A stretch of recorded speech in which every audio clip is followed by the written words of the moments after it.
সুপ্রিয় শিক্ষার্থীরা, আমরা গুরুত্বপূর্ণ যে তোমাদের কলেজে ভর্তি যে ফর্মটি আছে, সেই ফর্মটি তোমরা কিভাবে পূরণ করবে সেটি নিয়ে আমরা বিস্তারিত আলোচনা করব। তোমাদের কলেজ ভর্তির যে অনলাইন এবং অফলাইনে তোমরা এই ফর্মটি কিভাবে পূরণ করবে, এই ফর্মটি তোমাদের হুবহু এটার মতো থাকতে পারে, হয়তোবা কিছু যে পার্থক্য থাকতে পারে, বেশি পার্থক্য না, হয়তোবা কিছুটা পার্থক্য থাকতে পারে। যে তোমরা এরকম কলেজ থেকে তোমাদের যে ফর্মগুলো দিবে, যারা অফলাইনে ভর্তি হবে, তোমাদের কলেজ থেকে এরকম একটি ফর্ম দিবে। আর যারা অনলাইনে ভর্তি হবে, তোমাদের ফর্মটা এরকমই হবে। কিন্তু সবগুলো তথ্য অনলাইনে পূরণ করতে হবে। সেগুলো আমরা পরবর্তী ভিডিওতে দেখব যে অনলাইনে কিভাবে তোমরা পূরণ করবে। চলো আমরা দেখে নেই যে তোমাদের এই ভর্তি ফর্মটি কিভাবে পূরণ করবে। ১ম এ তোমাদের যে উপরে একটি ছবি থাকবে, যে পাসপোর্ট সাইজের, এখানে তোমরা একটা ছবি দিবে।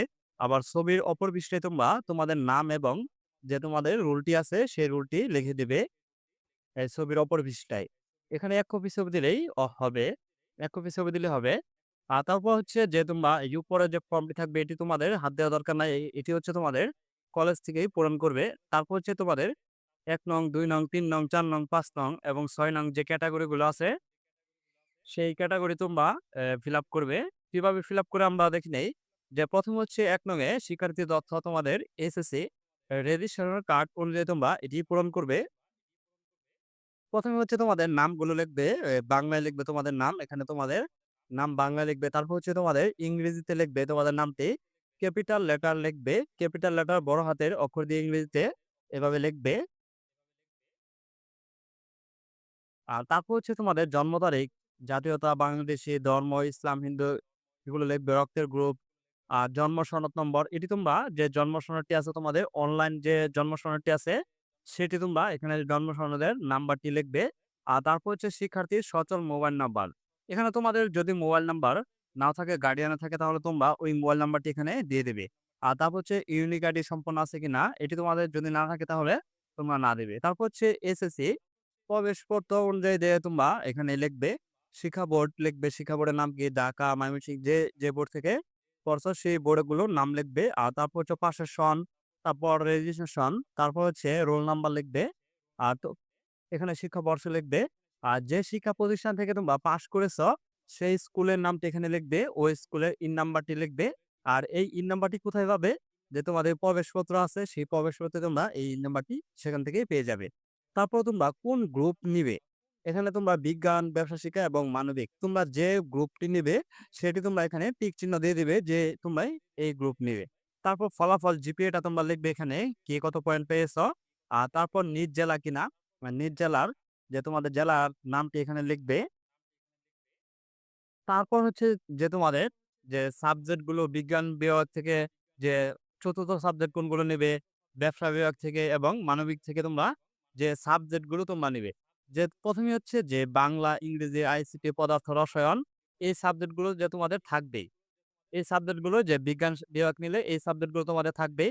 আর তারপর হচ্ছে তোমাদের যে বাধ্যতামূলক হচ্ছে একটি, যে উচ্চতর গণিত এবং জীববিজ্ঞান, এটি হচ্ছে তোমাদের যেকোনো একটি নিতে হবে। এখানে যদি উচ্চতর নেও তাহলে এখান থেকে তোমরা যে ৪র্থ সাবজেক্টে জীববিজ্ঞান এটি নিয়ে নেবে। এখান থেকে উচ্চতর নিলে এখান থেকে জীববিজ্ঞান নিয়ে নেবে। আর তারপর হচ্ছে তোমাদের যারা ব্যবসা শিক্ষা নেবে তাদের জন্য এই ৫ টি সাবজেক্ট থাকবেই। বাংলা, ইংরেজি, আইসিটি, ব্যবসার সংগঠন ও ব্যবসা ব্যবস্থাপনা এবং হিসাব বিজ্ঞান, এই ৫ টি থাকবেই।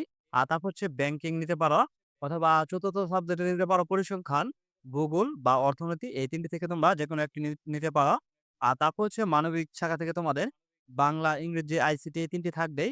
আর তারপর হচ্ছে তোমাদের যেকোনো ২ টি বাধ্যতামূলক, যেমন অর্থনীতি, পৌরনীতি, ইসলামের ইতিহাস, এই ৩ টি থেকে যেকোনো তোমাদের এই ২ টি নিতে হবে। আর তারপর হচ্ছে ৩য় সাবজেক্টে ৩য় বিষয় হিসেবে তোমাদের এখান থেকে যেকোনো তোমাদের এই ৪র্থ সাবজেক্ট একটি নিতে হবে। মনোবিজ্ঞান, অর্থনীতি, পৌরনীতি, সুশাসন, ভূগোল, যুক্তিবিদ্যা, ইসলামের ইতিহাস, এখান থেকে তোমাদের ৪র্থ সাবজেক্টে যে একটি বিষয় নিবে, আর সেই বিষয়ের নামটি এখানে তোমরা লিখে দিবে। যে ৪র্থ বিষয় তোমরা কোন সাবজেক্টে নিতে চাও, এখান থেকে তোমরা এই সাবজেক্টের নামটি এখানে লিখে ফেলবে। আর তারপর হচ্ছে পিতার বিবরণ, তোমাদের পিতার যে তোমাদের রেজিস্ট্রেশন কার্ড আছে সেই কার্ড থেকে লিখে লিখে ফেলবে তোমাদের রেজিস্ট্রেশন কার্ডের মধ্যে। আর নয়তোবা তোমাদের পিতামাতার যে এনআইডি কার্ডটি আছে, সেই এনআইডি কার্ডে তোমাদের পিতামাতার নামগুলো যেভাবে আছে বাংলা, ইংরেজি, এনআইডি নম্বর, জন্ম তারিখ, পেশা লিখে দিবে এখানে। আর পদবী কি? এই পদবী লিখে নিবে। আর প্রতিষ্ঠানের নাম, পদবি যদি থাকে তাহলে তোমাদের এই প্রতিষ্ঠানের নামটি লিখে দেবে। আর যদি কৃষক হয় তাহলে কৃষক প্রতিষ্ঠানের নাম এখানে লেখার দরকার নেই। তারপর হচ্ছে মোবাইল নাম্বার সচল লিখবে আর বার্ষিক আয় কত সেটিও লিখবে আর মাতার বিবরণ লিখবে। এনআইডি কার্ড দেখে এই পিতা এবং মাতার এই ঘরগুলো তোমরা ফিল আপ করবে। আর পিতার ১ কপি ছবি এখানে দিবে। আর মাতার ১ কপি ছবি এখানে তোমরা স্টেপলার দিয়ে লাগিয়ে ফেলবে। আর তারপর হচ্ছে তোমাদের ক্যাটেগরি যে ক্যাটেগরি পিতা এবং মাতা, সামরিক অফিসার, নাবিক, ৪র্থ শ্রেণী, নেভি, সৈনিক, আয়রনম্যান, পরীক্ষার্থী এগুলো যদি হয় আর ৩য় ও ৪র্থ শ্রেণী যদি হয় তাহলে তোমরা এখানে টিক চিহ্ন দিয়ে দিবে। আর কাগজপাতি যদি চায় তাহলে সেগুলো দিয়ে দিবে।